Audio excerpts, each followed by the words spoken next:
Buenos días, bienvenida a una nueva entrega de Ojo a Visor, programa en el que selecciono 3 acontecimientos o noticias y los comento con vosotros. El día de hoy, programa correspondiente al día 23 de septiembre de 2022, he seleccionado las siguientes noticias. En primer lugar, El Mundo publica las declaraciones del ministro de Exteriores español José Manuel Álvarez en la Asamblea de la ONU celebrada hoy y destaca: las amenazas de Putin no nos amedrantan en el apoyo a Ucrania. El ministro asegura desde la Asamblea General de la ONU que todos los países de la Unión Europea están comprometidos con el envío de nueva ayuda militar a Ucrania. Álvarez ha subrayado que está convencido de que ni España ni la Unión Europea van a ceder a las amenazas de Putin pronunciadas el pasado miércoles. Todo ello después de participar en un Consejo Extraordinario de Ministros de Asuntos Exteriores de la Unión Europea celebrado en Nueva York, en el que participó el ministro de Asuntos Exteriores ucraniano Dmytro Kuleba, que volvió a reiterar la necesidad de apoyo militar para su país, una propuesta que fue secundada por los asistentes. El Fondo Europeo para la Paz es el instrumento mediante el cual la Unión Europea está financiando el apoyo militar a Ucrania,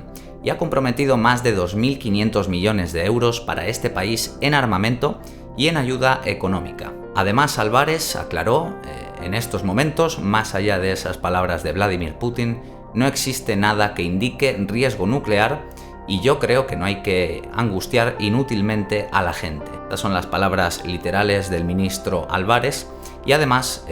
se está preparando un nuevo paquete de sanciones. Por una parte, sanciones individuales a los que participen en los referendos ilegales en las zonas de Ucrania controladas actualmente por Rusia,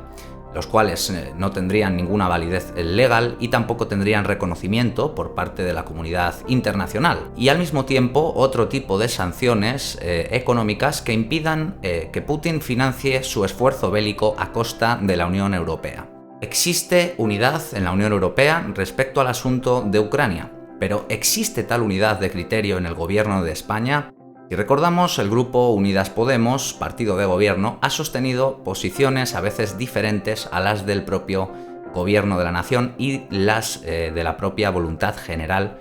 en la Unión Europea, en lo referente a este conflicto. Su abstención en la decisión de la entrada de Suecia y Finlandia en la OTAN o su posición contraria al envío de armas a Ucrania sostenida desde el comienzo del conflicto son algunos ejemplos. Álvarez quita peso a este hecho y comenta: el gobierno está completamente unido en que la paz regrese a Ucrania y a Europa lo antes posible y en que sean el diálogo y la diplomacia los que prevalezcan. La movilización de 300.000 tropas reservistas de Putin anunciada hace unos días corresponde más a un relevo de las tropas que a una pretensión de realizar una nueva ofensiva, pero sí existe el riesgo de que ataque nuevos puntos estratégicos civiles, lo que podría complicar la defensa de las tropas ucranianas.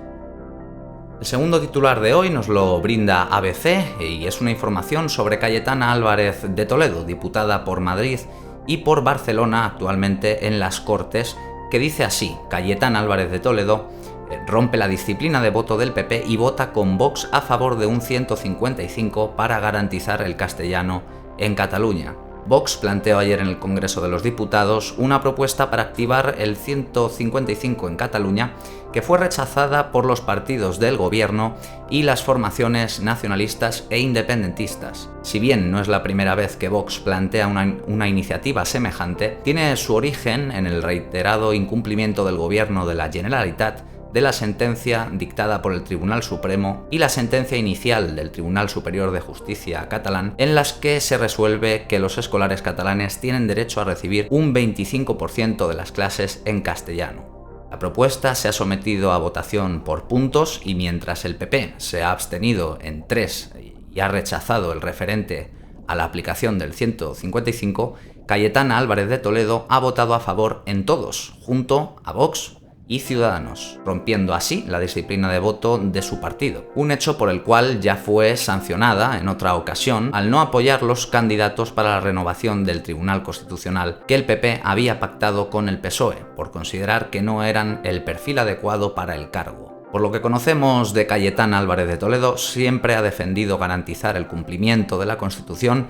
y los derechos fundamentales de los españoles en todo el territorio nacional. Y es que mucho tiene que ver este tipo de votaciones en el Congreso con el hecho de que se renueven los vocales del Tribunal Constitucional, ya que por un lado la Generalitat incumple sentencias del Tribunal Supremo, lo que supone de por sí un ataque al Estado de Derecho, y por otro vulnera la Constitución al no garantizar el derecho fundamental y el deber de los españoles a conocer y usar el castellano. Esta es la política que se decide desde Cataluña y se avala por el gobierno de la nación. Parece evidente que el gobierno de Cataluña, presidido por Esquerra Republicana, pactó todo esto y más que iremos conociendo próximamente, y que el gobierno habría aceptado cada una de estas exigencias para poder sacar adelante sus propuestas en el Congreso y por tanto también la legislatura.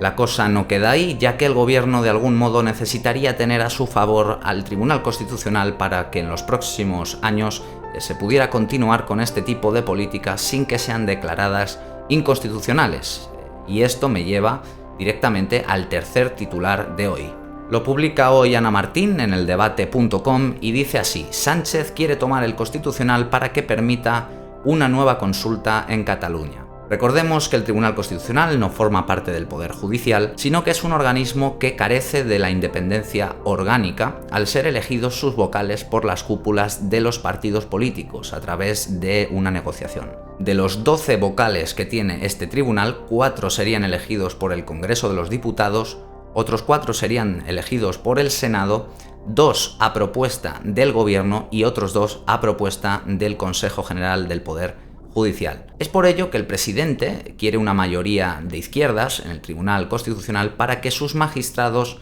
validen una posible consulta futura en Cataluña sobre su encaje en España. Si esto prosperase, el País Vasco sería el siguiente en hacer esa consulta, y ese sería el horizonte que maneja PSOE, Esquerra Republicana y Bildu, según fuentes a las que ha tenido acceso el debate. Ana Martín en su artículo recalca que todo está escrito en el acuerdo que Sánchez firmó con Esquerra Republicana en enero de 2020 para que votara a favor de su investidura, a cambio de la creación de una mesa de diálogo entre el Gobierno y la Generalitat para la resolución del conflicto político. Su última reunión fue el día 27 de julio. Dicho acuerdo decía así: las medidas en que se materialicen los acuerdos serán sometidas en su caso a validación democrática a través de consulta a la ciudadanía de Cataluña, de acuerdo con los mecanismos previstos o que puedan preverse en el marco del sistema jurídico político. El Tribunal Constitucional ha sido un muro de contención clave contra el independentismo catalán y vasco en los últimos 14 años.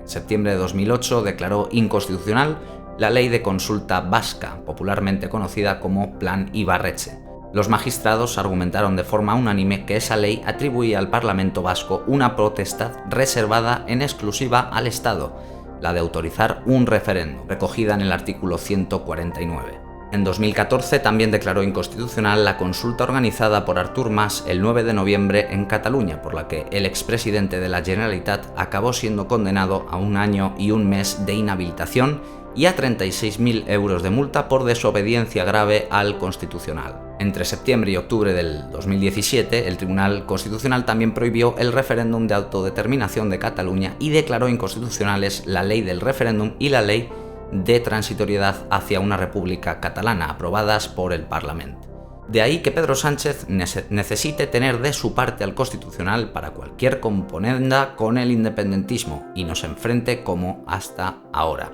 Esto es lo que escribía la periodista Ana Martín en su artículo de El Debate. Bien, pues hasta aquí las 3 noticias del día de hoy. Podéis dejar ahí abajo en la bandeja de comentarios todo lo que os haya parecido cada uno de los temas y también podremos abrir la posibilidad de debatir en torno a los mismos. Nos vemos en el siguiente programa del Ojo Avizor. Hasta la próxima.